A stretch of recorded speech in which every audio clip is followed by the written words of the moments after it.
Hello guys, welcome to my channel Tech Bulletin Prime. I am Rajnikant and today's video we're gonna see that entire Git ecosystem. So before entering into Git, so what are that ecosystem in that Git we need to understand. So let's begin.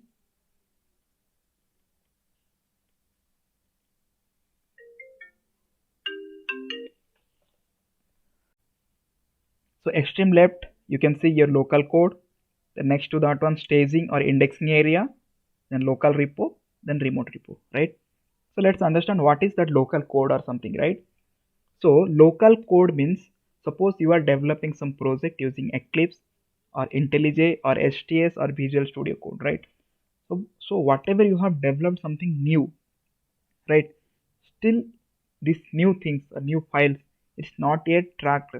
I mean, it's not yet there in local repo. It's still there in your local, right? So those things are called local code. Then coming into that staging area, right? So after this local code whatever you have developed, so you need to save these things to some local repo, right? You need to save those things to local repo. So how you will do that one? First you need to write some command, right? So git add, one command is there, git add. So it will add your changes to some area called staging area. So staging area is a temporary area where it will store your all that files whatever you need to save to local repo, right? So in staging area, the temporary area, here you can see it will store all your changes before saving into that local repo, right? So here it will show whatever the changes you are going to save into the local repo.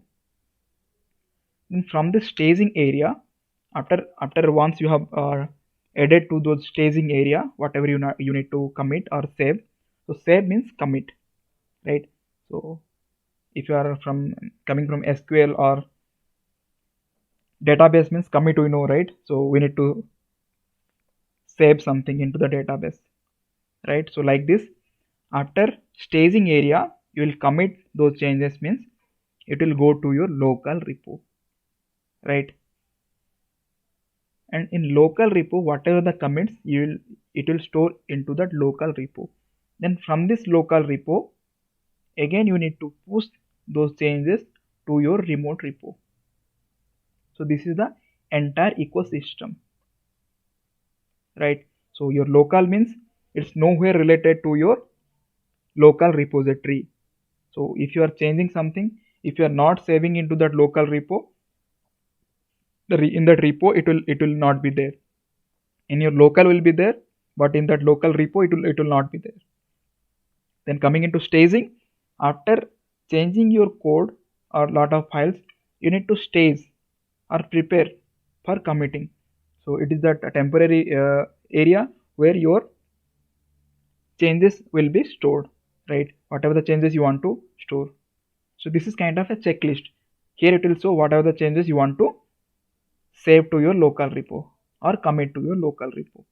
So from here, after committing, all those files or changes will be moved to local repo, right? In local repo your changes will be saved, and from this local repo you need to push those changes to remote repo. So maybe in that remote repo will be in GitHub or Bitbucket, so it will be moved to remote repo. So this is the entire ecosystem. So going forward, in different examples I will show this how this will work. So you can keep watch to the next video. Thank you.